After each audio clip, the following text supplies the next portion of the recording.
Hi guys, I will show you a journal page today, and I start here with I think it's a paper from a old photo album I took apart with this really huge pages, and so it's not a special paper, mixed media paper, or whatever. That's not what I was after, because I'm working here with my Caran d'Ache Neocolors 2 and blend it out with gesso, and it makes it permanent because the Neocolors 2 are water soluble, and that's one way to make them permanent. And of course, they will definitely look more pastel-y afterwards, but I really like that, and in that case, that's the way I wanted to have it. So, and I'm really working here in lots of layers, different colors. I'm not very precise. I'm not after a pattern. I'm not thinking actually, just putting paint down, different colors down. Every time I blend it out with the gesso, and I stopped when I thought, yeah, that's it, exactly the way I wanted it. Hallo ihr Lieben, ich werde euch heute eine Seite zeigen, eine Art Journal Seite, die ich hier auf das ist so ein ausrangiertes Fotoalbum war das.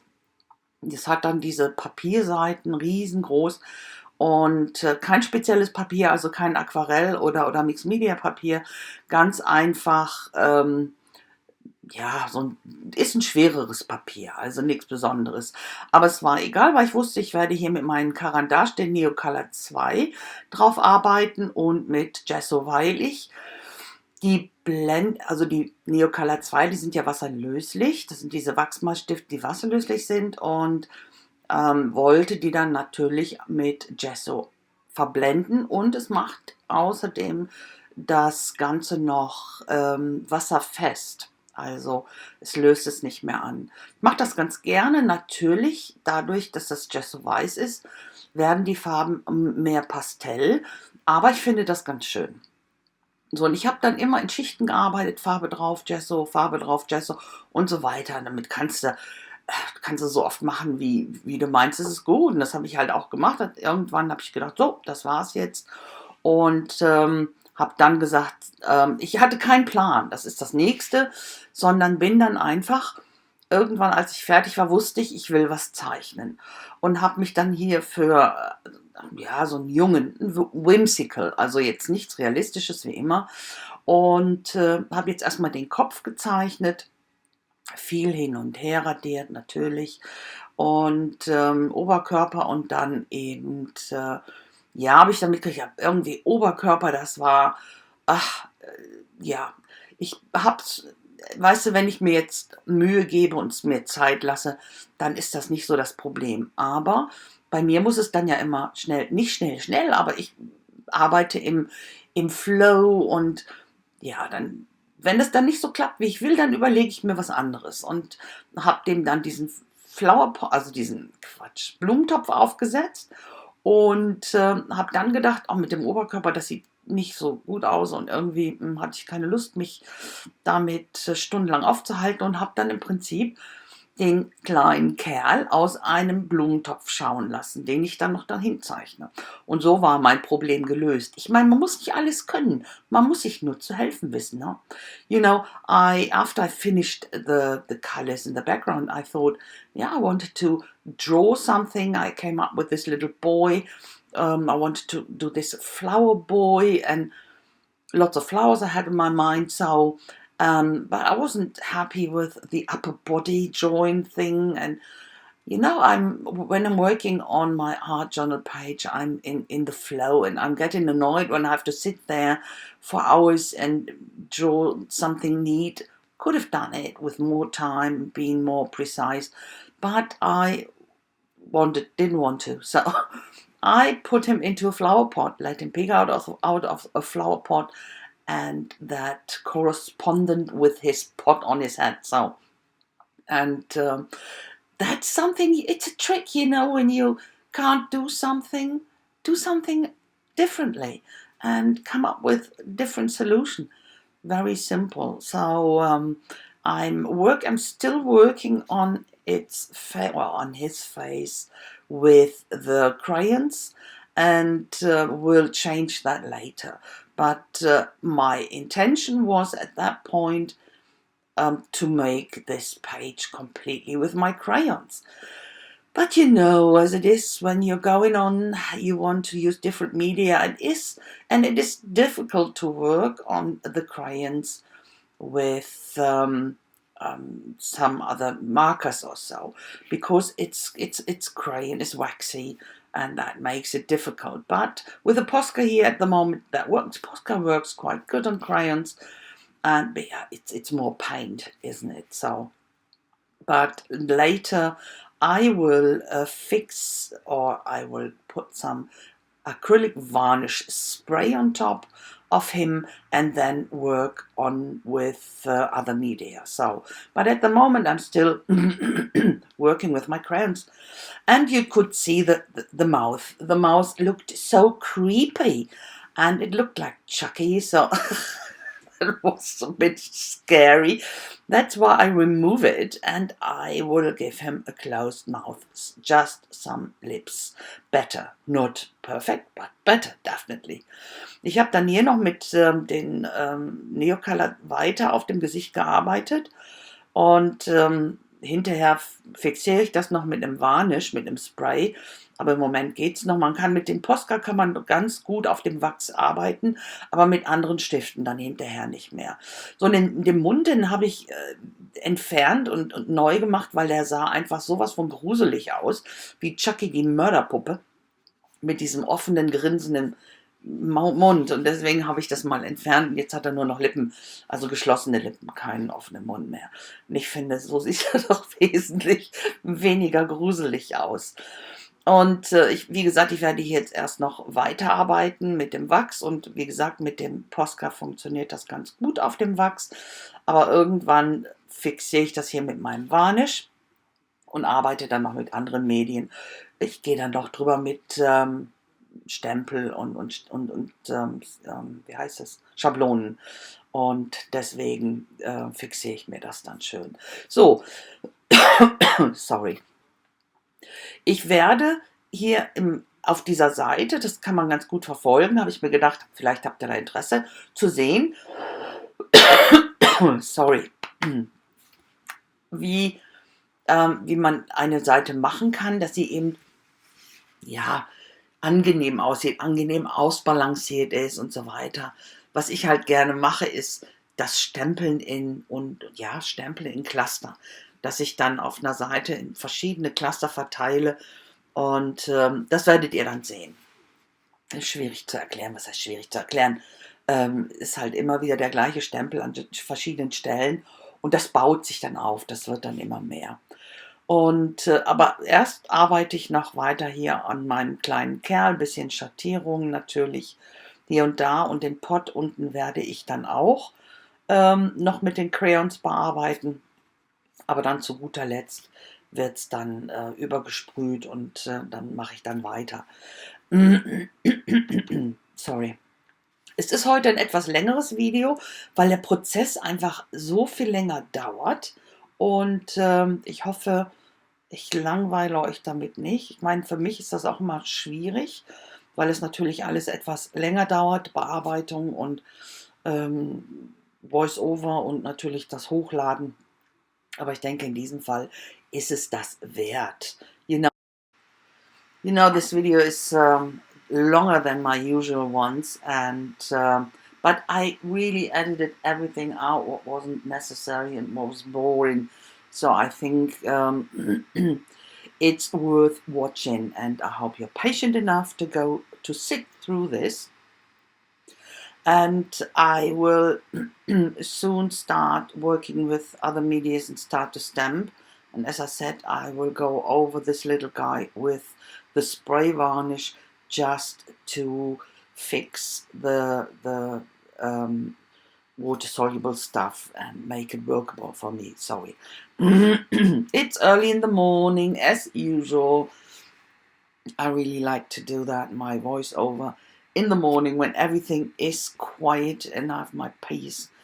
don't get disturbed. So a bit of highlighting here and there, of course, that's necessary, but that's the last bit.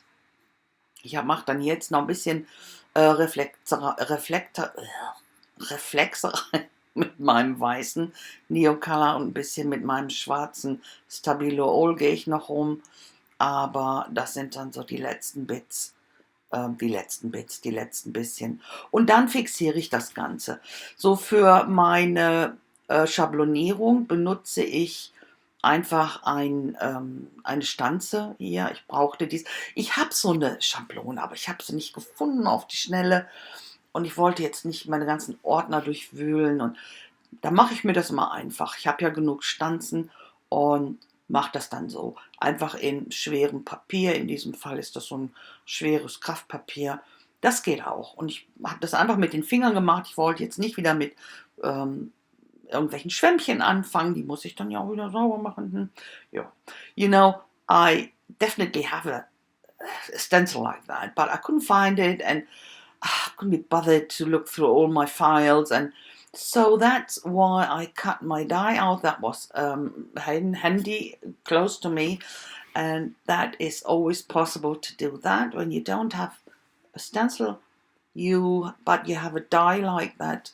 Use it on a bit of a heavier cardstock, or with, this is a craft card here, and that works. Use my finger because I was a bit lazy with using a sponge and have to clean it afterwards again. You know that. So okay, now I start here with stamping, and I stay very close to my focal point here in the middle, and then using the same stamp to start with this clusters. I have it here on the whole page in a, I think, very balanced way, and that's what I wanted to show you, how I do this to, yeah, I think that you like to look at this page, that it looks balanced and harmonic. So that's what I'm doing here. I will definitely put more colors on later. You know, with all my stamping and my focal point, it's quite big and colorful. I thought it needs a tiny bit of more colors and more a darker color, brighter colors, not darker, brighter colors. So, and of course I go around the lines here with a black Posca and with white. I put some white squares in here, and I will then start with these flowers. And I had this idea that flowers are growing out of his head, or the pot, flower pot, as used as a head. And I use the same stamp in different length, what the plural, lengths or lengths, I don't know, so you know. And I will put some stamping, flower stamping next to him later, because I wanted some flowers to grow out of the pot, but I will do that later. First I go on with the cluster stamping here with different mixed media stamp, and it doesn't really matter what you use, just what you have, just what you like. And it's always a good thing to use this very busy stamps partially, not the whole stamp, just a part of it, as I do. I'm not having an acrylic block where I stick my stamp to, my stamp to. I just have it in my hand, and I can control it with my finger, what part I press down onto the paper. That's always a good way to stamp partially. And of course you can't control which part, sort of, but that's the beauty of art journaling, isn't it? So, ich habe dann hier oben aus dem Blumentopf ein paar Blumen rauswachsen lassen. Ich mache jetzt hier noch welche in den Topf natürlich. Das war mir zu leer. Natürlich soll da auch was rauswachsen. Und mit dem Stempeln, ihr habt gesehen, ich habe mit diesem Clusterstempeln weitergemacht. Und im Prinzip ist es völlig wurscht, was ihr für Stempel nehmt, gerade was ihr habt. Ich meine, ihr müsst ja auch nicht, oder am schönsten sieht es ja auch aus, wenn die sehr detailliert sind, die Stempel, wenn man den nicht komplett stempelt. Ihr habt ja gesehen, ich habe den in der Hand, ich habe den nicht auf dem Acrylblock und Stempel im Prinzip, wenn ich den andrücke, bestimme ich mit meinen Fingern, wie viel oder wie wenig ich an Abdruck haben will. Das kann man ganz gut machen. Und das sieht oftmals wesentlich schöner aus als so einen kompletten Stempel. Man kann das wesentlich besser kontrollieren, weil ich natürlich immer nur einen kleinen Teil haben will, wie ihr gerade seht hier. So, jetzt kommen noch ein paar Blumen zu den Clustern hier und da, einfach um das Ganze noch zu komplett zu machen. Gott, ich erzähle schon wieder absoluten Blödsinn. Ja, bevor ich dann hier anfange, mit meinen Farben reinzugehen, das sind Acrylfarben, die ich benutze. Das sind hier die golden, die High Flows, die benutze ich einfach sehr gerne, weil die eine super schöne Deckung haben, obwohl sie so sehr dünnflüssig sind, aber sehr pigmentreich. Und das funktioniert auf so einem Hintergrund immer ganz gut. Weil sonst mache ich das ja eigentlich immer ganz gerne, wenn ich wenn ich eine schöne Deckung haben will, packe ich immer erst Gesso drauf. Musste in dem Fall meistens dann nicht. Und benutze jetzt hier verschiedene Farben, wie ihr seht. Und habe dann irgendwann gesehen, der Hintergrund ist mir ein bisschen zu dünn farblich. Werde das dann noch ändern. Das werdet ihr sehen. Werde dann wieder die Neocolor 2 benutzen und einfach wesentlich mehr Farbe aufs Blatt bringen. Das seht ihr dann noch so. Aber erst noch so ein bisschen kolorieren hier und da. Das ist ja eigentlich das Schönste daran. Das ist das, was Spaß macht, zu kolorieren, mit den Markern reinzugehen, eben Muster zu machen und so weiter. Das ist jetzt zum Beispiel ich glaube, das ist so eine Anti-Rutschmatte für Schränke. Das hat mir die Ina Salisbury mal geschickt. Vor 100.000 Jahren, glaube ich. Das ist uralt, benutze ich immer noch. Funktioniert einfach toll. Und kannst im Prinzip ganz viele Sachen gebrauchen im Mixed Media, die Muster machen, die man als mustermachendes Werkzeug benutzen kann. You know, you saw me making your marks with this little mat. That's something, anti-slippery mat for cabinets. And I think that was something Ina Salisbury sent me 100,000 years ago. So, no, but I have it really since ages. So, and still works, and I like to use it. That's one example for mark making tools from wherever you find something in your kitchen, in your toolbox, wherever. So, and you could see I stamped some flowers here into the pot. Start here with a bit of shading, black shading. What I use here is oil pastels. That was stupid. I shouldn't have done that. But doesn't matter. It's just an art journal page. It's nothing lost. And I know for the future I won't use my oil pastels again for this type of shading with this background. So definitely not. So going on with some not shading, but with some black Posca here. And that's what I said earlier. I go in again with my Neocolors 2 just to get a bit more colors down, a bit more brighter colors.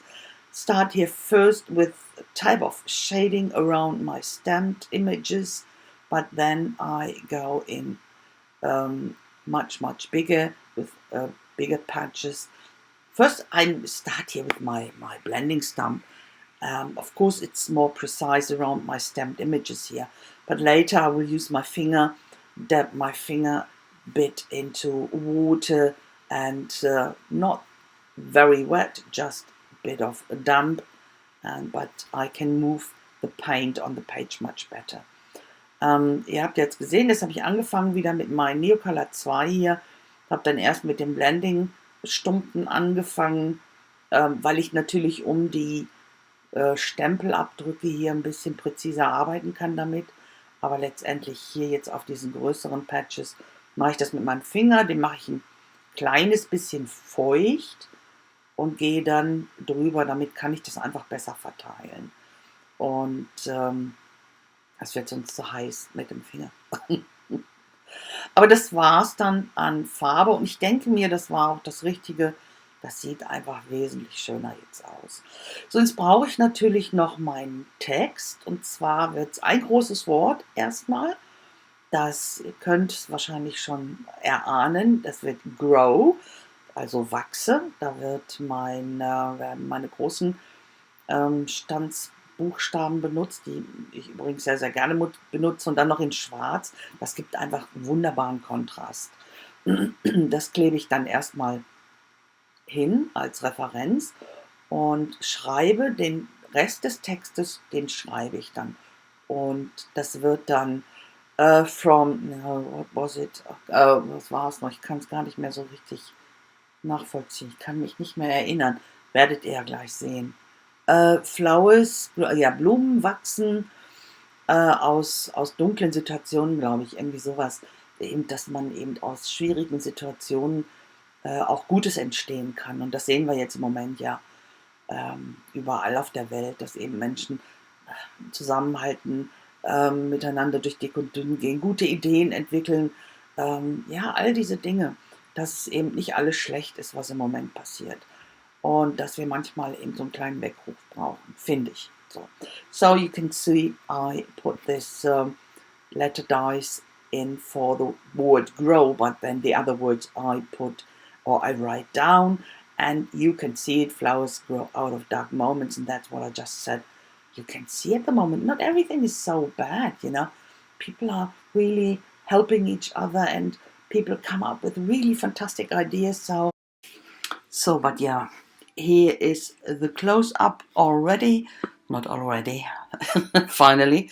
And I say thanks so very much for watching. I hope you like it, and if so, please leave me a thumbs up and a comment would be very much appreciated. I hope I see you very soon with my next project. Until then, I wish you a fantastic time. Please be careful out there, stay healthy, and never forget to stay creative. Bye bye, guys.